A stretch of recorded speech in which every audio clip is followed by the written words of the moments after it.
اللہ تبارک و تعالیٰ نے انسان کو جس قدر نعمتیں عطا کیے ہیں وہ احاطہ شمار میں آنا ممکن نہیں ہے، بلکہ خود اللہ تبارک و تعالیٰ چیلنج کرتے ہیں وَإِن تَعُدُّوا نِعْمَةَ اللَّهِ لَا تُحْصُوهَا، اگر تم اللہ کی نعمتوں کو شمار کرنا چاہو تو اللہ کی نعمتوں کو شمار نہیں کر سکتے ہو۔ گویا کہ آسمانوں کے ستارے شمار ہو سکتے ہیں، صحراؤں کے ذرے شمار ہو سکتے ہیں، پانیوں کے قطرے شمار ہو سکتے ہیں، قطروں میں دوڑنے والے جراثیم شمار ہو سکتے ہیں، عالم نباتات کے پتے شمار ہو سکتے ہیں۔ گویا کہ کائنات کی ہر چیز احاطہ شمار میں آ سکتی ہے، لیکن اگر کوئی چیز احاطہ شمار میں نہیں آ سکتی تو اللہ تبارک و تعالیٰ کی نعمتیں ہیں۔ اس قدر نعمتیں اللہ تبارک و تعالیٰ نے مادیت کی اور معنویت کی، ظاہر کی اور باطن کی، جسمانیت کی اور روحانیت کی انسانوں کو عطا کیے ہیں کہ ان کی کوئی نظیر نہیں ہے۔ لیکن کسی بھی نعمت پر اللہ تبارک و تعالیٰ نے احسان نہیں جتلایا،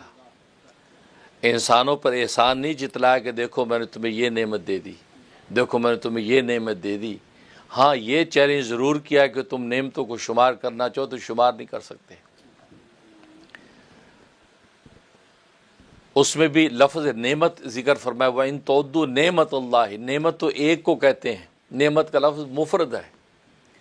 اللہ کی نعمت کو شمار کرنا چاہو تم شمار نہیں کر سکتے، تو ایک ہے، اس میں شمار کا کیا مطلب؟ یہ نہیں کہا کہ تم اللہ کی نعمتوں کو شمار نہیں کر سکتے، یہ نہیں فرمایا، بلکہ لفظ نعمت مفرد فرما کے چیلنج کیا ہے کہ اگر تم اللہ کی ایک نعمت کو شمار کرنا چاہو شمار نہیں کر سکتے، تو سوال یہ پیدا ہوا ایک ہے، اس میں شمار کی ضرورت کیا ہے؟ اصل میں اللہ تبارک و تعالیٰ یہ دعویٰ فرما رہے ہیں کہ ایک نعمت جو اللہ تبارک و تعالیٰ نے تمہیں دے رکھی ہے، اس ایک نعمت سے جو منافع تم حاصل کرتے ہو، جو بینیفٹس تم حاصل کرتے ہو، اگر اس ایک نعمت کے منافع اور بینیفٹس شمار کرنا چاہو وہ احاطہ شمار میں نہیں آئیں گے۔ چاہے کہ ساری کی ساری نعمتوں کی کوانٹٹی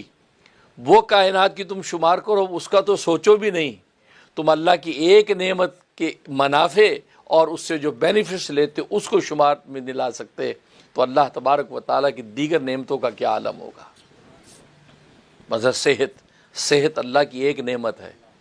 تو گویا کہ اللہ یہ چیلنج کر رہے ہیں یہ صحت کی جو ایک نعمت تمہیں دی ہے، اس صحت کے ذریعے سے تم دنیا میں کتنے منافع حاصل کرتے ہو، دنیا میں کتنے بینیفٹس حاصل کرتے ہو، ان بینیفٹس کو اگر تم جمع کرنے لگو تو جمع نہیں کر سکتے۔ پانی ایک نعمت ہے، اس پانی سے تم کتنے منافع حاصل کرتے ہو، کتنے اس سے فوائد لیتے ہو، اگر ان فوائد کی لسٹ بنانے لگو تو احاطہ شمار میں نہیں لا سکتے۔ آگ ایک نعمت ہے، اس آگ سے جو تم بینیفٹس حاصل کرنا چاہتے ہو تم ان کو اگر شمار میں لانا چاہو تو شمار نہیں کر سکتے۔ چاہے کہ الگ الگ آگ ساری کی ساری کائنات کی کوانٹٹی نعمتوں کو شمار کرو، اس کا تو سوال ہی پیدا نہیں ہوتا۔ اس لیے لفظ نعمت فرمائے، اس میں جنس کے طور پہ مفرد لفظ لائے وَإِن تَعُدُّوا نِعْمَةَ اللَّهِ، اگر تم اللہ کی ایک نعمت کو شمار کرنا چاہو تو اللہ کی نعمت کو شمار نہیں کر سکتے، اس قدر نعمتیں۔ لیکن کسی نعمت پر اللہ نے احسان نہیں جتلایا، امتنان کا دعویٰ نہیں کیا، صرف ایک نعمت پر اللہ تبارک و تعالی نے احسان جتلایا، اور نعمت وہ رسول اللہ صلی اللہ علیہ وسلم کی ذات عالی کی نعمت، کہ رسول اللہ کی نعمت جب انسانوں کو اللہ تبارک و تعالی نے عطا کی، اس پر اللہ تبارک و تعالی نے احسان جتلایا۔ فرمایا لقد من اللہ علی المؤمنین، کہ البتہ تحقیق احسان کیا اللہ تبارک و تعالی نے ایمان والوں پر، امتنان کیا ایمان والوں پر، اذ بعث فیہم رسولا من انفسہم، جب اس نے مبعوث کیا، جب اس نے بھیجا خود انہی میں سے کا ایک رسول، من انف، انہی میں سے بھیجا، باہر سے نہیں لائے،